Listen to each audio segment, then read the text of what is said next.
Hace poco más de 2000 años, en este lugar sucedió algo extraordinario, algo que la ciencia no comprende y que ha tocado el corazón de millones de personas. Sígame y le contaré otra asombrosa historia.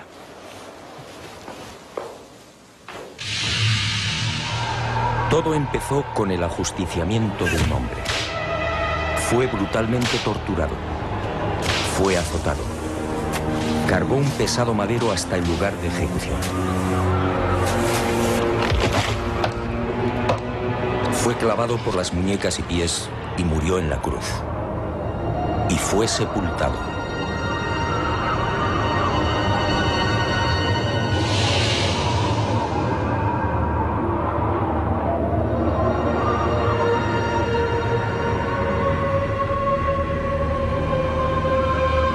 Y sus restos fueron envueltos en un lienzo de lino.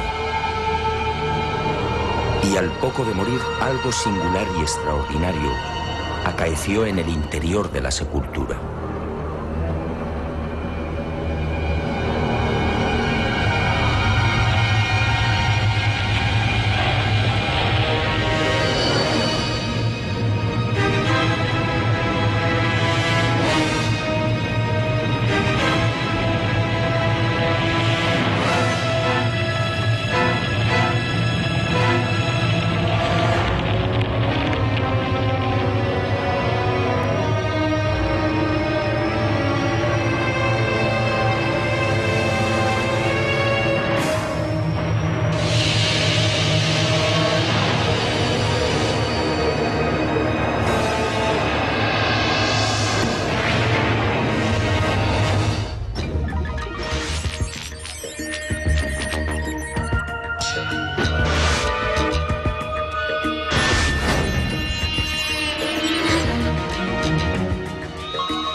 Y al poco de morir, en efecto, algo singular y extraordinario acaeció en la sepultura. En aquel lienzo, nadie sabe cómo, quedó dibujada la imagen de un hombre muerto. Esa espectacular imagen recibe hoy el nombre de síndone o sábana santa. Sin duda, uno de los grandes misterios a los que se enfrenta la ciencia.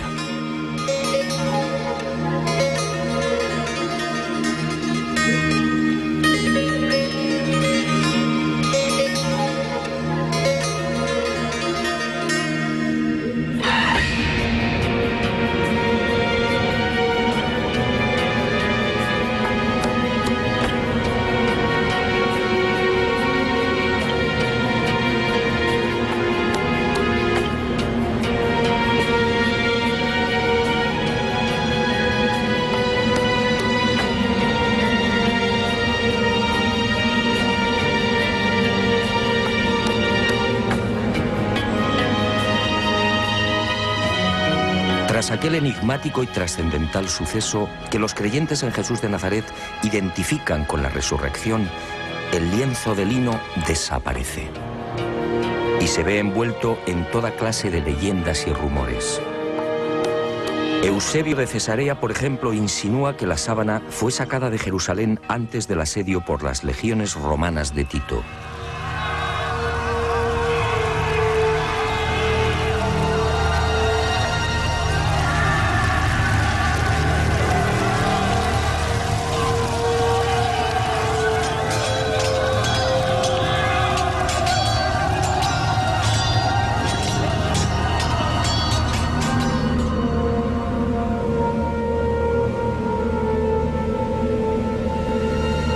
Y los discípulos del maestro pudieron ocultarla en la ciudad de Pela, al este del Jordán. Los evangelios apócrifos, en cambio, señalan otro destino y narran la historia de un rey sirio, Abgar, enfermo de lepra, que al saber de los prodigios de Jesús le ruega que lo cure. En una más que supuesta carta, Jesús responde anunciándole que una vez cumplida su misión enviará a Edesa, la actual ciudad turca de Urfa, a uno de sus discípulos para sanarle. Y la tradición asegura que Abgar, al envolverse en la sábana santa, quedó curado.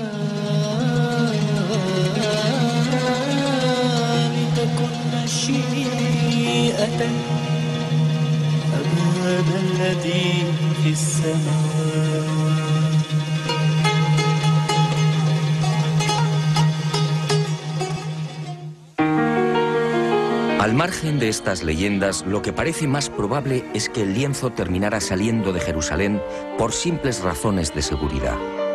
Como es sabido, la ley mosaica prohíbe el contacto con cadáveres o con restos funerarios. Este era el caso de la sábana santa. En opinión de muchos exégetas, los discípulos de Jesús, al hacerse con el lienzo mortuorio, se vieron en la necesidad de trasladarlo lejos de Israel, ocultándolo en alguna de las nacientes comunidades cristianas de Asia Menor. Y Edesa fue el lugar elegido, quién sabe si por la protección del mítico rey Abgar.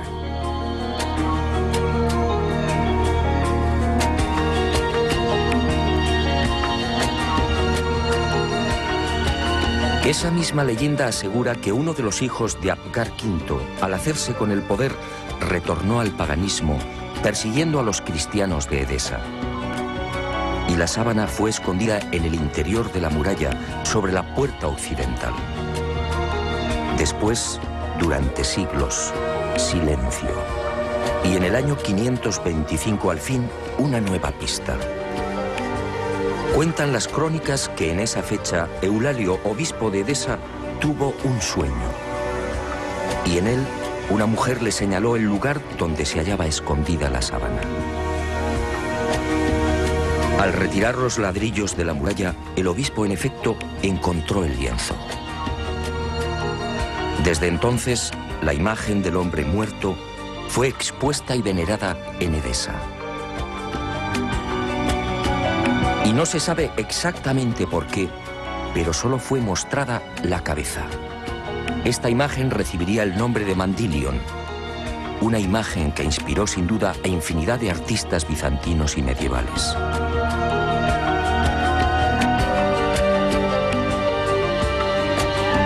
Y durante 400 años el lienzo permaneció en Edesa, pero su fama llegó hasta los confines de la cristiandad.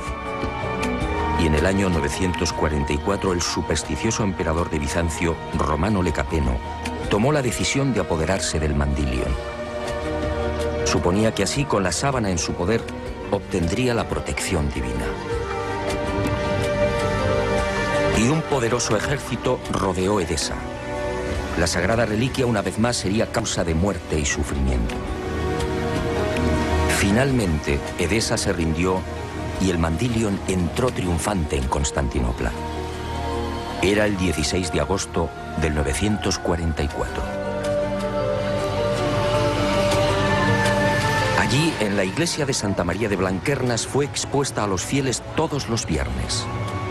Robert de Clary, soldado y cronista de la mal llamada Cuarta Cruzada, dejó testimonio de ello.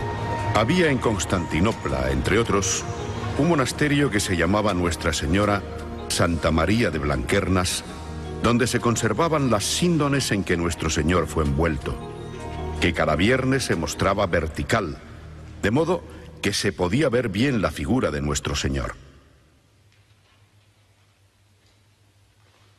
Y de nuevo la guerra y el fanatismo religioso silenciaron el ya arduo peregrinaje de la sábana. En la noche del 9 al 10 de abril de 1204, los cristianos atacan Constantinopla. La ciudad arde y la síndone desaparece. No existen documentos que certifiquen su nuevo destino y los nuevos propietarios, pero todo señala a los caballeros templarios como los custodios del lienzo, al menos durante un siglo.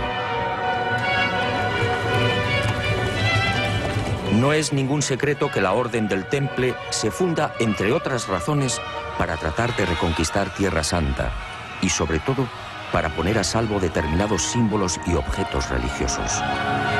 Entre los más importantes, el cáliz de la Última Cena, el Arca de la Alianza y, sobre todo, la Sábana Santa.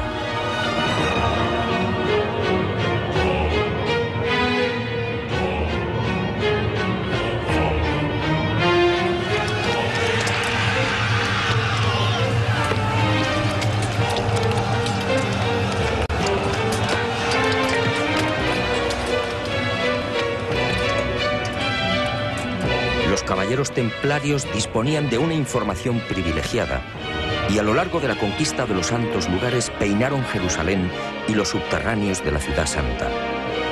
En especial, los túneles y cámaras secretos de lo que fue el primero y segundo templos de Salomón. ¿Encontraron lo que buscaban? En mi opinión, nunca hallaron el Santo Grial o el Arca, pero sí la Sábana Santa.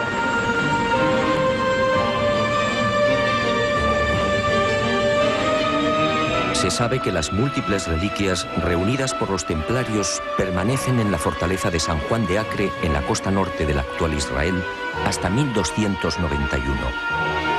Desde allí viajan a Chipre, Marsella, Besançon y París. ¿Pudo la Sábana Santa seguir ese itinerario? Es muy probable.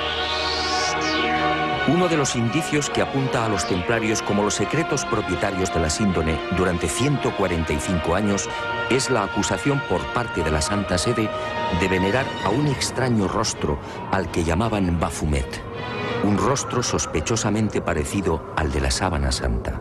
Esta, entre otras, sería la causa de la persecución y encarcelamiento de la poderosa orden templaria. En la noche del 6 de octubre de 1307, pocas horas antes de la caída de la cúpula templaria, un carro abandona la fortaleza del Temple en las afueras de París. El hombre que lo conduce se protege con una sábana. Los soldados de Felipe IV el Hermoso registran la carga de paja, pero no encuentran nada. Y la síndone que protege al conductor es puesta a buen recaudo.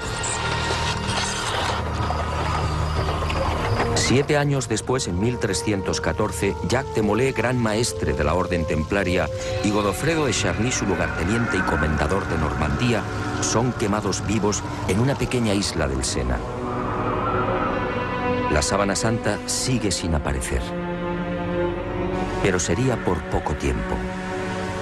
En 1349, 42 años después de la caída del Temple, por orden del Papa Clemente V y del suceso del carro, otro Godofredo de Charny, señor de Lirey, saca a la luz el lienzo con la imagen del hombre muerto. Parece claro que ambos Godofredos de Charny eran parientes. ¿Pudo quedar la sábana en poder del segundo señor de Lirey? Es lógico, ya que la síndone se encuentra bajo su protección.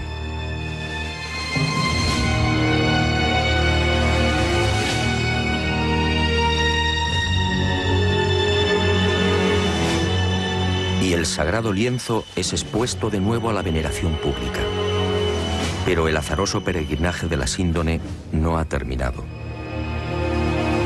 Unos 60 años más tarde, en 1415, Margarita de Charny, nieta de Godofredo y casada con el señor de San Hippolyte-sur-le-Duc, retira la sábana de la colegiata de Lirey.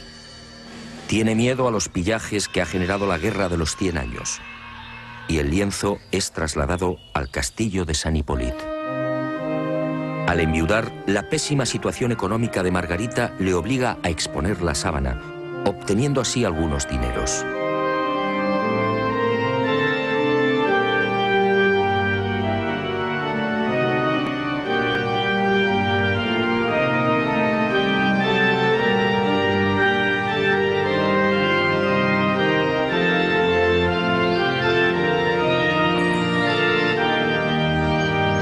Las penurias económicas de Margarita de Charny se agudizan y finalmente se ve obligada a ceder el lienzo a la Casa de Saboya. El 22 de marzo de 1453 se firma en Ginebra el contrato de cesión. A partir de ese momento y hasta 1983, la síndone sería propiedad de los Saboya.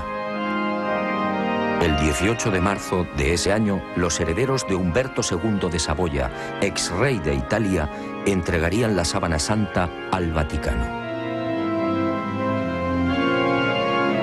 Y el lienzo, como si de una maldición se tratase, continuó peregrinando de castillo en castillo.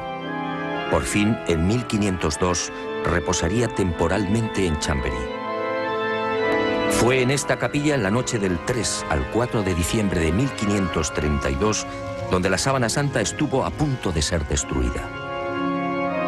Se declara un pavoroso incendio provocado al parecer por los calvinistas y la urna de plata que contiene la reliquia, regalo de Margarita de Austria en 1509, es retirada en el último momento. El fuego alcanza a la urna y varias gotas de plata fundida queman y traspasan los 48 pliegues en que se hallaba doblado el lienzo.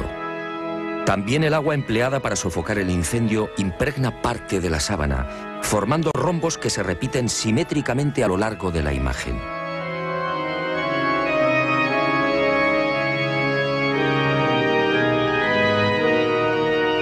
Y las monjas clarisas de Chamberí remiendan los desperfectos y cosen un forro en la parte posterior del lienzo.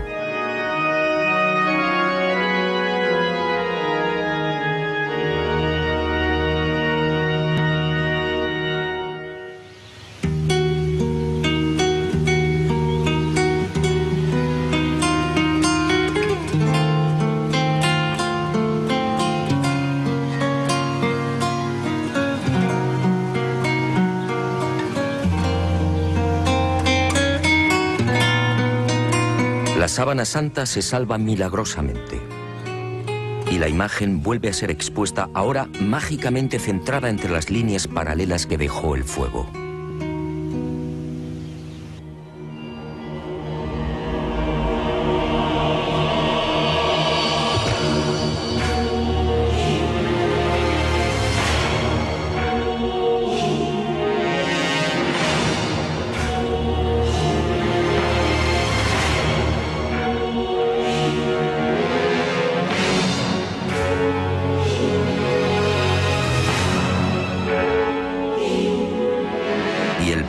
De la síndone toca a su fin. En 1578 se declara una epidemia de peste en Milán. San Carlos Borromeo, entonces cardenal de la ciudad italiana, hace una solemne promesa. Si desaparece la peste, caminará hasta Chamberí arrodillándose ante la síndone. La epidemia remite y el cardenal se dirige a Francia. Pero la Casa de Saboya, propietaria de la reliquia, se apiada de Carlos Borromeo y para evitar que cruce los Alpes traslada la sábana santa a mitad de camino entre Milán y Chamberí. Y el 8 de octubre de ese histórico 1578, el lienzo ingresa en la Catedral de Turín. Un siglo después, en 1694, pasaría a la capilla diseñada por Guarini y allí ha permanecido hasta nuestros días.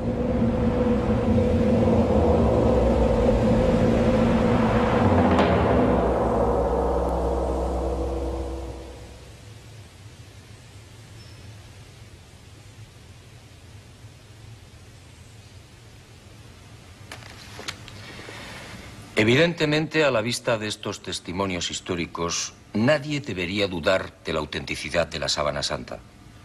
Aún así, en septiembre de 1988, una noticia conmocionó al mundo. El carbono 14 arrojó una datación sorprendente. El tejido analizado, según dijeron, era medieval. Y los científicos situaron la época de su elaboración entre los años 1260 y 1390.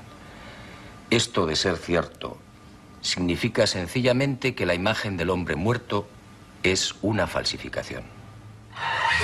Y los medios de comunicación, con una lamentable falta de rigor, propagaron el suceso. De inmediato, otros científicos reaccionaron, poniendo en tela de juicio la bondad del carbono 14. Poco a poco salieron a la luz hasta 26 irregularidades en los procesos de datación efectuados por los 3 laboratorios. Y se habló incluso de complot. Pero la prensa ignoró esta segunda parte. Naturalmente, las fechas obtenidas por el carbono 14 indignaron a historiadores y científicos que llevaban más de 20 años dedicados al estudio de la síndone. Repasemos algunas de estas investigaciones.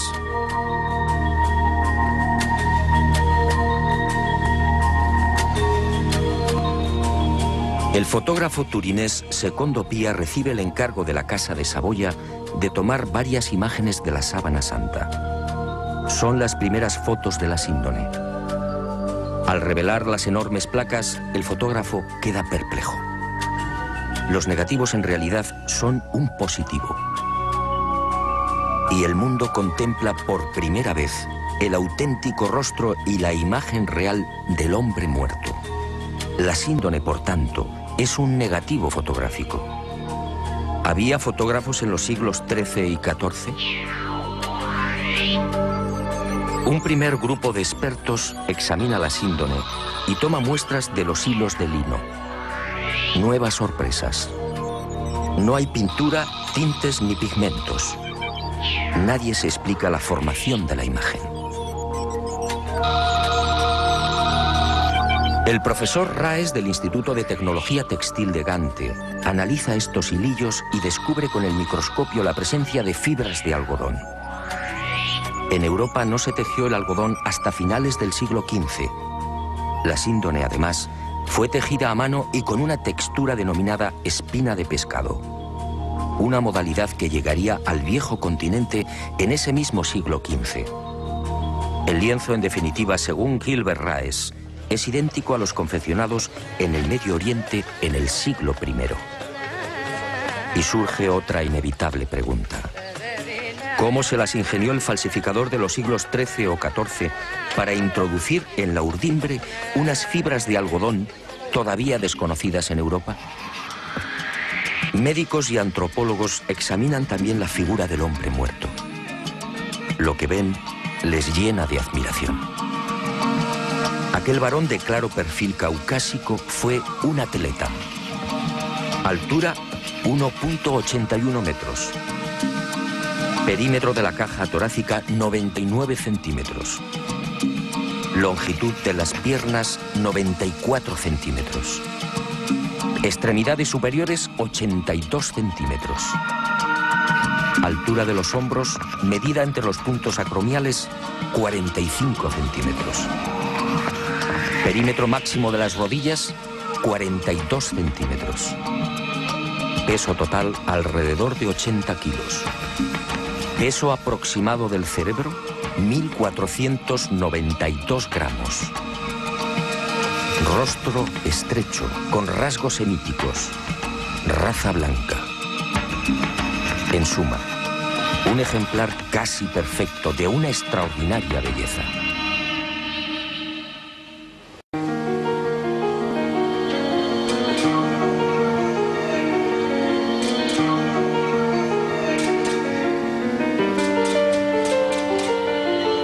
Los científicos tratan de imitar la imagen de la Sábana Santa y utilizan toda clase de procedimientos.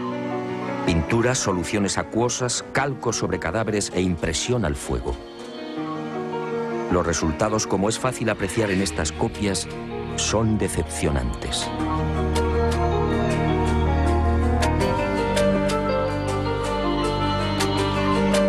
Ninguna de las imágenes obtenidas presenta la belleza, serenidad y perfección del hombre muerto. La duda sigue en el aire. ¿Cómo se las ingenió el supuesto falsificador para plasmar una figura tan precisa y delicada? Pero sigamos. Las sorpresas de los científicos apenas habían comenzado. En la noche del 23 de noviembre de 1973, Max Frey, palinólogo y experto en criminalística, tiene acceso a la Sábana Santa. Toma muestras del polvo adherido al lino y las analiza al microscopio electrónico.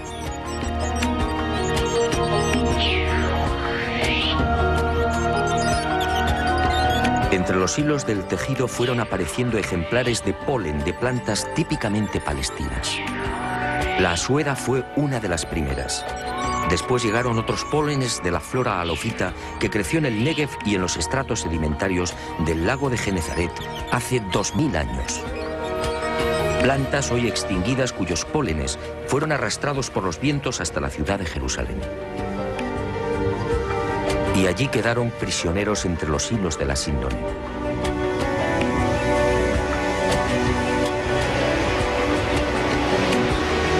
Después descubrió el polen del Linum mucronatum, una planta exclusiva de Turquía, otros 9 pólenes de la región de Anatolia y 12 especies que crecen en Francia e Italia. En total 22 pólenes que certificaban el peregrinaje de la Sábana Santa por Israel, Edesa, Constantinopla, Francia e Italia. En otras palabras, lo que ya sabíamos por la historia. Y vuelvo a preguntarme, si la síndone hace 2000 años recibió el polen de plantas de Israel, ¿cómo se las arregló el falsificador de los siglos XIII o XIV para obtener un polen ya extinguido? ¿Cómo pudo seleccionarlos si el microscopio no estaba inventado?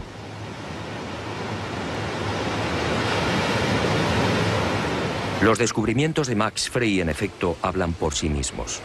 La presencia del polen debería de haber sido más que suficiente para silenciar a cuantos negaban la autenticidad de la síndone. Pero el carbono 14 siguió eclipsando estos aplastantes hallazgos científicos. Tampoco era de extrañar al tratarse de la supuesta imagen de un dios. Si la síndone hubiera contenido la figura de Napoleón o de Ramsés II, el enigma se habría zanjado rápidamente. También en 1973 se llegaron a otras no menos interesantes conclusiones. En la Sábana Santa no hay un solo indicio de putrefacción. ¿Cómo era posible?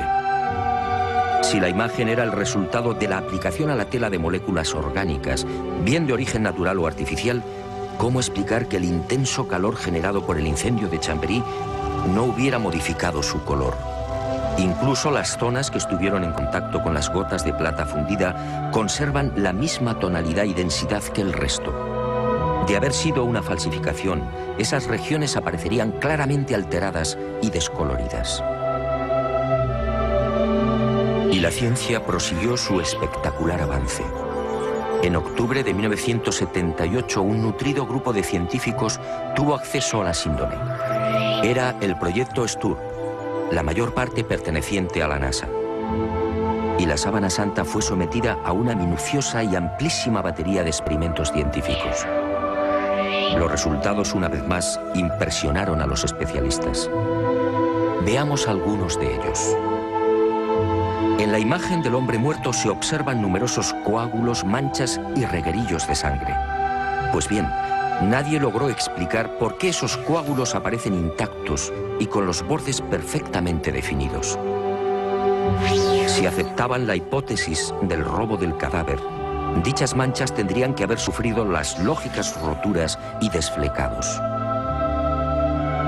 Al introducir un escáner entre el lienzo y el forro cosido por las monjas clarisas de Chambéry, se observó que la sangre había penetrado también en el reverso del lienzo. Aquella sangre era del grupo AB, muy común entre los judíos.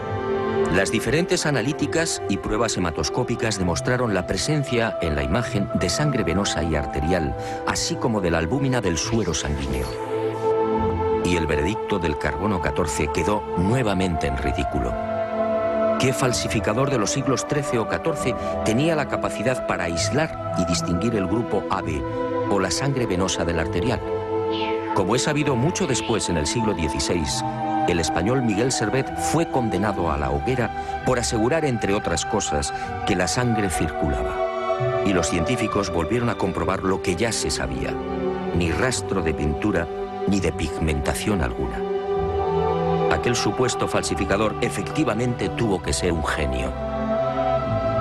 Otra de las sorpresas llegó al explorar los hilos. En este tipo de tejido, cada hilillo está integrado por unas 200 fibras. Vistas al microscopio parecen cañas de bambú.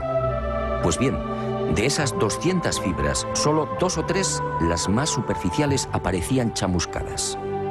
Solo 2 o 3 eran las responsables de la formación de la imagen. En un primer momento, los científicos atribuyeron el abrasamiento de las hebras superficiales a una misteriosa y desconocida radiación. Una energía intensa y brevísima. Solo así podía explicarse una imagen tan superficial. Después, al examinar las fibras con el microscopio de contraste de fases, se percataron de algo mucho más sutil. Las hebras en realidad no estaban quemadas. Las fibras habían sido deshidratadas, es decir, envejecidas y oxidadas en centésimas de segundo. En suma, se habían vuelto amarillas exactamente igual que amarillea el lino con el paso del tiempo. El resto de las fibras, sin embargo, conservaba la frescura y el color más claro, propios de un lino no envejecido artificialmente. Lo que los ojos aprecian en la síndone, por tanto, no es otra cosa que un cambio de tonalidad en las referidas fibras superficiales. Increíble, sí. La imagen del hombre muerto, según los científicos, tiene su origen en un singular mecanismo de envejecimiento. 2 de los científicos del proyecto Sturm, los entonces capitanes de las Fuerzas Aéreas norteamericanas, Jackson y Jumper, serían los descubridores de otra de las singularidades de la imagen de la Sábana Santa de Turín. Al detectar aquella anomalía, sus esquemas mentales se vinieron abajo definitivamente.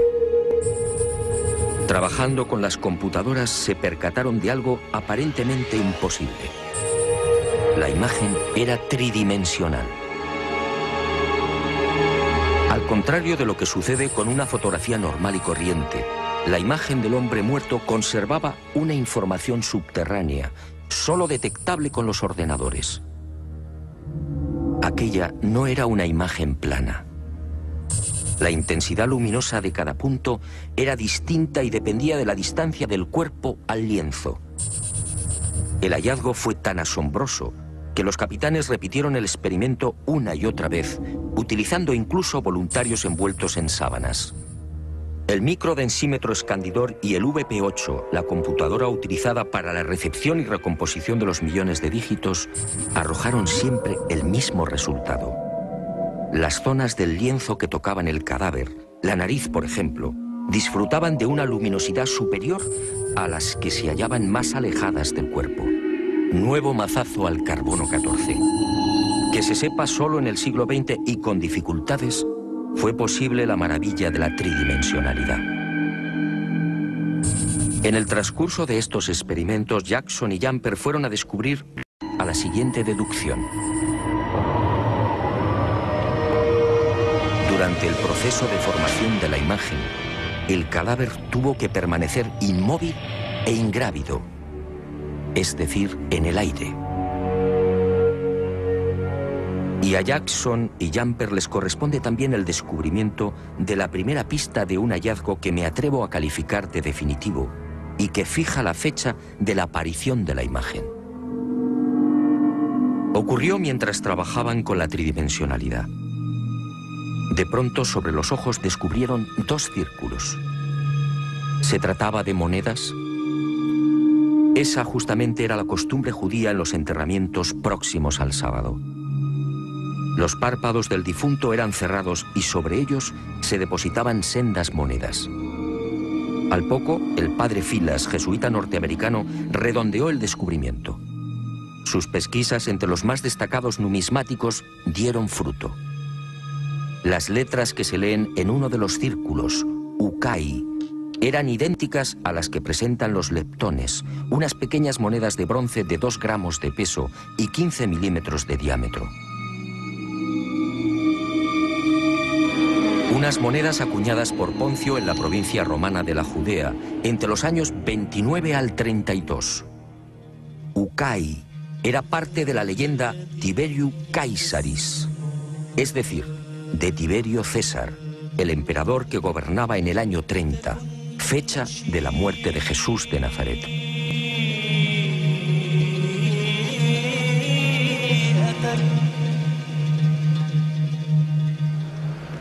Como hemos visto, hay argumentos y pruebas científicas que demuestran sobradamente la autenticidad de la sábana santa.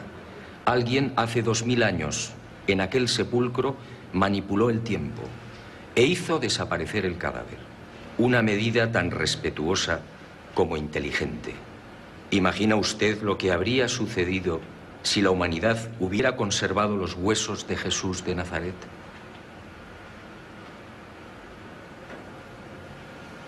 Y esa fuerza desconocida y poderosa que aceleró la descomposición del cadáver, envejeciendo la sábana, nos regaló también una fotografía única en la historia. Una imagen que recuerda el horror padecido por aquel hombre. Sígame y se lo mostraré. Ah, y una advertencia.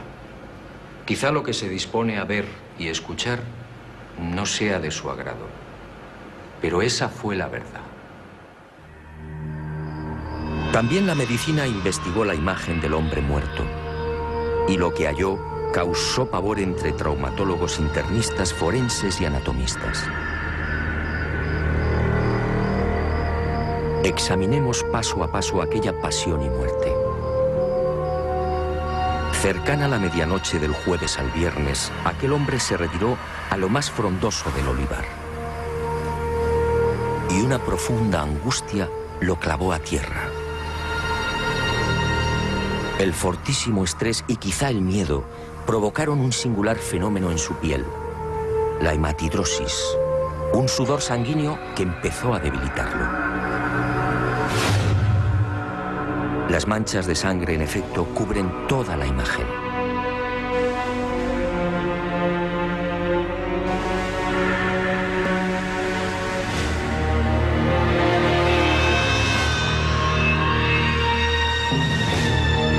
Y al estudiar el rostro, los médicos descubrieron otro detalle aterrador.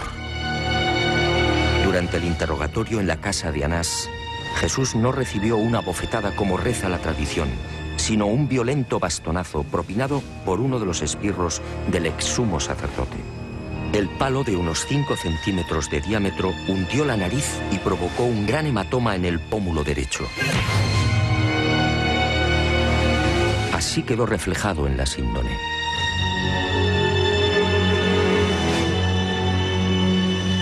Pero lo peor estaba por llegar. Al examinar las imágenes frontal y dorsal, patólogos y forenses palidecieron. Aquel hombre había sido flagelado brutalmente. Algunos expertos han contado 120 golpes. Otros creen que recibió alrededor de 200. Golpes secos, potentísimos, que afectaron incluso a los testículos y al coxis.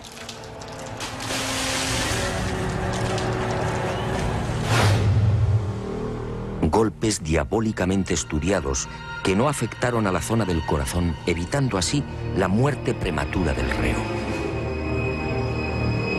El mapa de los azotes no precisa de mayores comentarios. Los médicos no se explican cómo pudo sobrevivir. Coronación de espinas.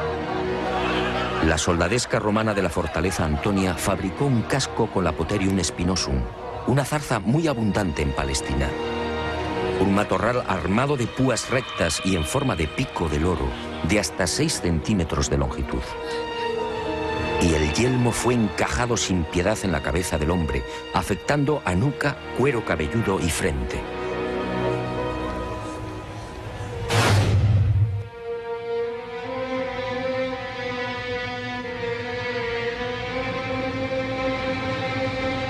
La hemorragia y el dolor fueron igualmente intensísimos.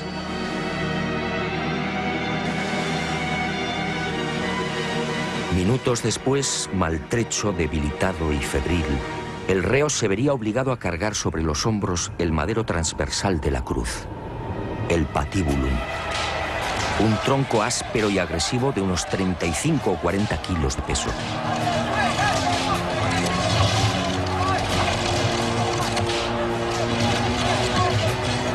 Fue amarrado con una cuerda que a su vez, tras rodear el tobillo, lo vinculó a los 2 terroristas que lo acompañaban hasta el lugar de ejecución.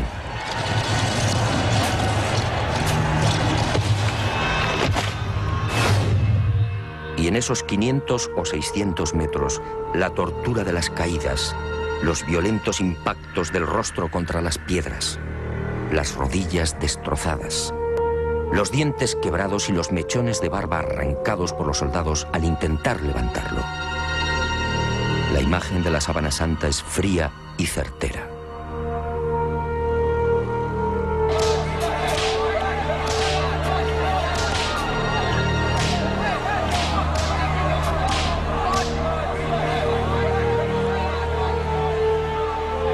Sí, algo falló. Según los médicos, el largo clavo de hierro de unos 20 o 25 centímetros utilizado para clavar una de las muñecas debió tropezar con un nudo y fue retirado y martilleado de nuevo.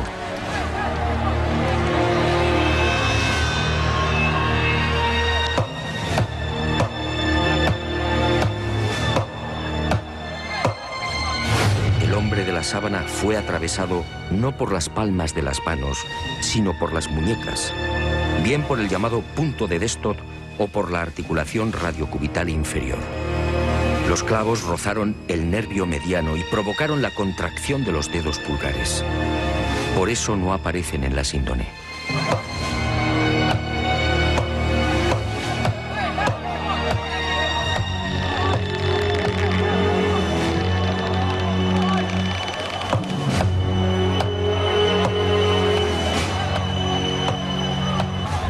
Con el tercer clavo, según los médicos, no hubo problemas. Entró limpiamente cosiendo ambos pies al madero vertical. Y la pierna izquierda permaneció flexionada. Así aparece en la imagen de la síndone como consecuencia del rigor mortis. El final se acerca y el suplicio va alcanzando unos límites difíciles de imaginar. El reo necesita respirar.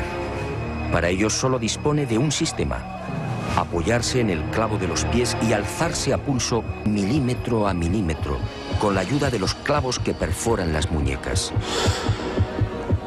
El corazón bombea desesperadamente, alcanzando hasta 180 pulsaciones por minuto. A los 10 o 12 minutos, pérdida de conocimiento. Pero el hombre se recupera. Nueva lucha para obtener un poco de oxígeno. La tetanización gana la batalla. Las piernas quedan inutilizadas. Ahora solo puede alzarse con el auxilio de las muñecas y músculos de los hombros. El cataclismo es generalizado. Finalmente el corazón se rompe. La agonía se ha prolongado durante hora y media. La medicina, perpleja, sigue muda.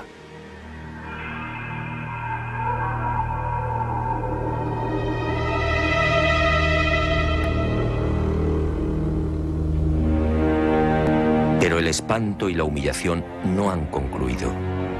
Uno de los soldados alancea el costado derecho del crucificado. Los médicos exploran la síndone y se muestran de acuerdo. Al recibir la lanzada, el hombre ya estaba muerto.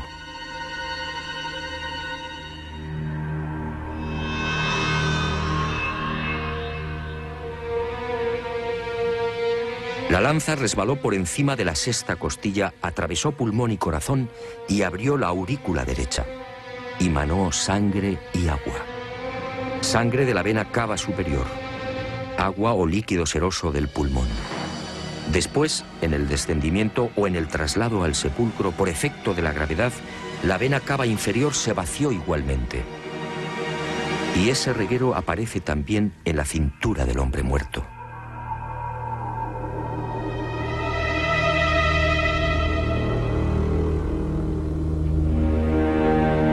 Y llegamos a una de las preguntas clave. ¿Quién era este hombre? ¿Se trataba de Jesús de Nazaret?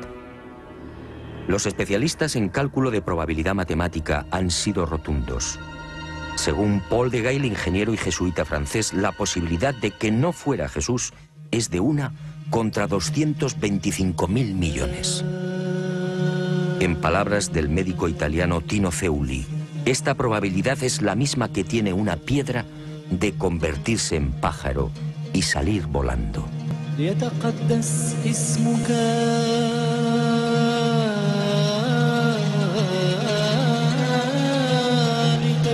Efectivamente, esta imagen solo puede ser la del hombre que fue torturado y crucificado en Palestina hace 2000 años. Jesús de Nazaret. Y ahí surge una nueva y escalofriante posibilidad. Algún día, a no tardar, la ciencia estará en condiciones de extraer de la sangre de la Sábana Santa una muestra de ADN. Entonces el mundo podría asistir a la clonación de aquel hombre muerto. La clonación de Jesús de Nazaret. Decenas o cientos de cuerpos físicamente idénticos al del Maestro.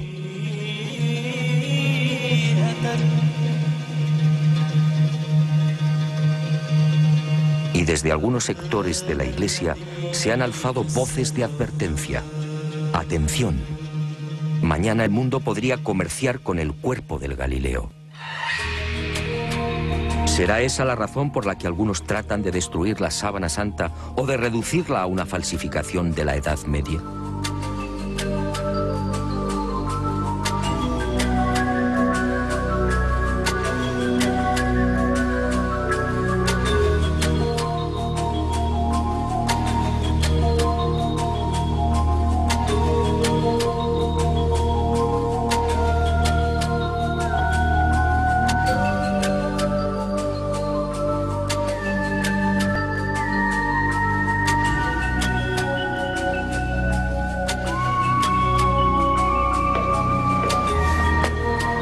Ahora lo sé. Jesús de Nazaret, mi Dios y Creador, se guardó un as en la manga. Un as para los escépticos, el as de la resurrección. Algo que felizmente también le pasará a usted.